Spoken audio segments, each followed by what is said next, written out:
jika meskipun Vietnam yang menang, namun pujian besar malah disematkan kepada Indonesia. Ya, ini mantap.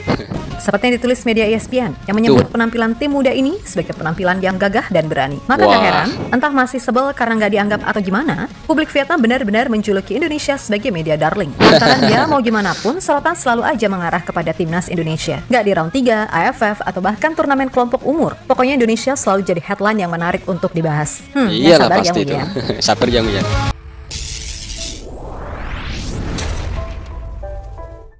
Padahal kami yang menang, tapi mereka yang dipuji. Vietnam jengkel guys, ngerasa gak dianggap, dan bilang Indonesia media darling. Secara umum, peningkatan performa yang ditunjukkan Indonesia khususnya di timnas senior benar-benar membuat media-media asing kini gencar menyoroti tiap hal yang berkaitan dengan tim Garuda. Termasuk di gelaran AFF kali ini, yang mana Indonesia mampu membuat heboh ketika PD menurunkan skuad U22. Tentu hal ini sedikit banyak menimbulkan pro kontra sebab sampai detik ini masih ada kok orang-orang yang merasa kalau mau jadi yang terbaik di ASEAN ya harus juara dulu di Piala AFF. Namun gak sedikit juga kok yang sekarang mulai merubah mindset untuk level yang lebih tinggi lagi yakni Asia. Maka dari itu, penampilan Indonesia di round 3 sebagai satu-satunya wakil ASEAN yang bisa meraih poin tertinggi. Pada akhirnya, mau tak mau membuat tim-tim rival di ASEAN pun harus mengakui kalau Indonesia adalah yang terbaik. Ya, dan itulah mengapa penampilan Indonesia di Piala AFF kali ini lebih disorot media asing lantaran rasa penasaran akan kiprah tim muda yang diturunkan. Terbukti di laga versus Vietnam kemarin, meskipun secara hasil tim Garuda kalah, namun pujian tetap saja mengarah kepada Indonesia alih-alih kepada Vietnam. Sehingga wajar kalau publik Vietnam benar-benar menganggap Indonesia sebagai media darling. Wow, gitu. Meskipun timnas Indonesia kemarin mengalami kekalahan dengan timnas Vietnam, tapi banyak media-media luar itu malah memuji penampilan timnas Indonesia, guys. Dan ini membuat Vietnam iri, guys ya.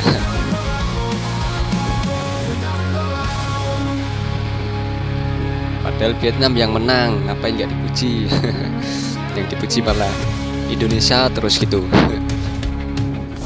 Secara level, kalau Indonesia diisi nama-nama terbaik, maka harus diakui kalau itu buat mengangkat tim di level Asia. Itulah kenapa Mimin pikir keputusan PSSI dan Coach Shin untuk menurunkan skuad U22 di Piala AFF rasanya bukan sebuah keputusan yang sepenuhnya salah. Ya emang sih secara permainan harus diakui masih terbilang amburadul, terutama soal kualitas passing, kontrol, dan positioning. Dan gak sedikit juga pihak-pihak yang mengecam keputusan ini lantaran gak memanggil pemain-pemain senior yang udah teruji khususnya dari Liga 1 seperti Rizky Ridho, Hernando, Kambuaya, Egy, Witan, hingga Sananta. Entah kurang informasi atau gimana sih? Kan udah diberitahu kalau Liga 1 itu nggak libur, jadi sudah pasti tim-tim nggak bakal melepas pemain andalannya di luar dari agenda FIFA. Toh dari awal tujuan dibentuknya tim U22 ini ya emang untuk SEA Games 2025 serta kualifikasi Piala Asia U23. Maka dari itu dicetuskanlah tim U22 yang tampil biar mereka bisa dapat pengalaman internasional. Percaya deh, mungkin sekarang kita dibawa jengkel dan gedek sama permainan mereka yang ibaratnya passing aja masih salah-salah. Tapi jika tim ini diberikan kesempatan lebih banyak, Mimin yakin mereka akan belajar dan berkembang sebagai sebuah tim dengan beragam catatan yang ada. Betul tuh, saya sangat setuju dengan perkataan kamu, Min.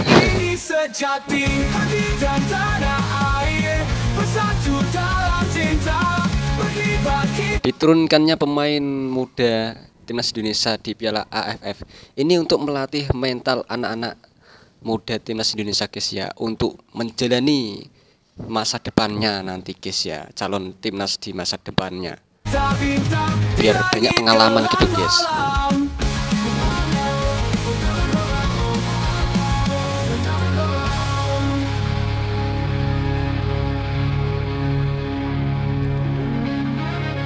Penampilan para pemain-pemain muda yang pada dasarnya yang utama dari tim ini adalah dibentuk dulu mentalnya agar nggak jiper ketemu tim yang di atas kertas lebih kuat. Barulah kalau mental udah terbentuk, skill pun pelan-pelan bisa dikembangkan. Dan itu terlihat kok di laga versus Vietnam. Bayangin aja, main away dengan jarak istirahat cuma 3 hari. Kemudian melawan pasukan Nguyen yang tampil dengan skuad terbaik. Kita masih bisa melawan kok dan membuat mereka frustasi. Bahkan di babak kedua, Indonesia punya beberapa setengah peluang untuk mencetak gol. Dan meskipun akhirnya kalah 1-0, tapi dirasa secara kolektif, terutama dari sisi fighting spirit, tim ini mampu mematahkan prediksi dari banyak pihak kalau mereka mereka bakal dibantai di kandang Nguyen. Nah, melihat realita yang ada, wajar jika meskipun Vietnam yang menang, namun pujian besar malah disematkan kepada Indonesia. Ya, ini mantap. Seperti yang ditulis media ESPN yang menyebut penampilan tim muda ini sebagai penampilan yang gagah dan berani. Maka gak heran, entah masih sebel karena nggak dianggap atau gimana, publik Vietnam benar-benar menjuluki Indonesia sebagai media darling. Lantaran dia mau gimana pun, sorotan selalu aja mengarah kepada timnas Indonesia. Nggak di round 3, AFF, atau bahkan turnamen kelompok umur. Pokoknya Indonesia selalu jadi headline yang menarik untuk dibahas. Iyalah pasti itu. Sabar yang Nguyen. Indonesia ini disorot media-media besar guys ya. Media ESPN ini memuji timnas Indonesia guys. Wah. Dengan menampilkan pemain-pemain muda melawan timnas Vietnam senior. Ini membuat media ESPN ini kagum guys.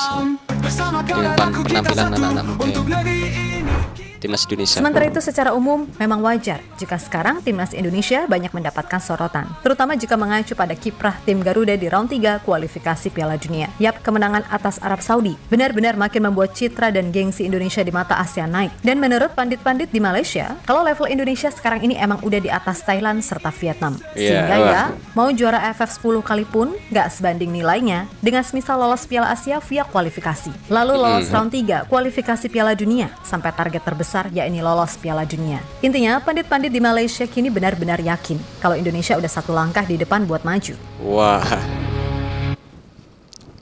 pandit-pandit Malaysia ini benar-benar yakin guys kalau Indonesia udah satu langkah di depan akan maju guys.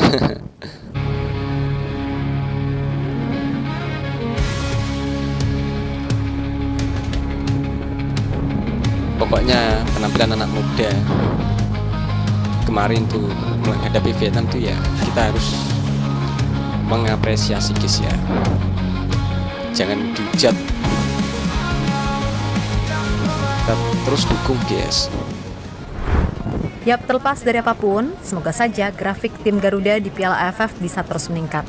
Dan semoga saja para pemain gak ada yang mengalami cedera atau apapun, khususnya mereka yang selama ini jadi langganan masuk timnas senior yang utama. Bermainlah dengan rasa bangga. Masalah juara atau enggak itu nanti. Karena bagaimanapun, target kalian adalah bisa menang di SEA Games dan lolos Piala Asia U23. Ya, bagi mereka yang gembar-gembor menghujat Shin Tae-yong hanya karena tampil nggak bagus di Piala AFF 2024, Mimin rasa memang ada yang salah dalam diri mereka dan akan jadi hal yang nggak berguna jika kita hanya fokus ke Piala AFF, lalu seenak jidat merugikan pihak klub yang sedang berkompetisi. Iya bener, kita emang belum pernah juara AFF dan rasa penasaran itu pun juga Mimin rasakan kok. Tapi biar gimana pun, sekarang mindset dan standar udah kadung tinggi. Jadi mau juara nggak juara di Piala AFF itu nggak begitu penting. Ibaratnya juara syukur, kalau enggak juga nggak apa-apa. Dan kayaknya untuk ke depan, Piala AFF masih akan jadi ajang trial buat pemain muda. Karena Pak Erik pun juga ingin menciptakan kolam pemain sebanyak-banyaknya. So mau juara nggak juara itu nanti. Yang penting dalam hal ini, benahi mental dan teknik dasar. Kalau itu semua udah bener, pasti kok ke depannya Piala akan datang. Tapi kalau mau cepet, ya udah beli aja di pasar, kan gitu. Dan untuk saat ini, ya mending gini, gak juara AFF tapi bisa konsisten lolos Piala Asia. Daripada kayak Singapura, juara AFF 4 kali tapi gak pernah lolos Piala Asia via kualifikasi. Intinya, ini soal mindset. Kalau mindset Singapura juara AFF 4 kali guys, tapi belum pernah lolos Piala Asia. Dan Indonesia belum pernah juara. Tapi kita lihat sendiri guys ya, lolos Piala Asia dan kini lolos di round 3 guys ya, mantap. Kita masih ubrek aja di ASEAN, ya udah sampai lebaran kucing juga bakal gitu-gitu aja. Tapi kalau kita orientasinya udah mengarah ke Asia atau bahkan dunia, ya elah Piala AFF pasti kok gampang didapat karena secara tak langsung para talenta-talenta yang ada khususnya yang muda-muda ini jadi sadar dan melek realita. Jika mau masuk ke timnas Indonesia, sekarang nggak bisa cuman modal gocek-gocek lari kenceng. Ya mudah-mudahan apapun itu hasilnya bisa bagus untuk sepak bola Indonesia sekarang, besok dan seterusnya. Amin ya mujibah sailing. Kita ganti. Amin amin guys, amin.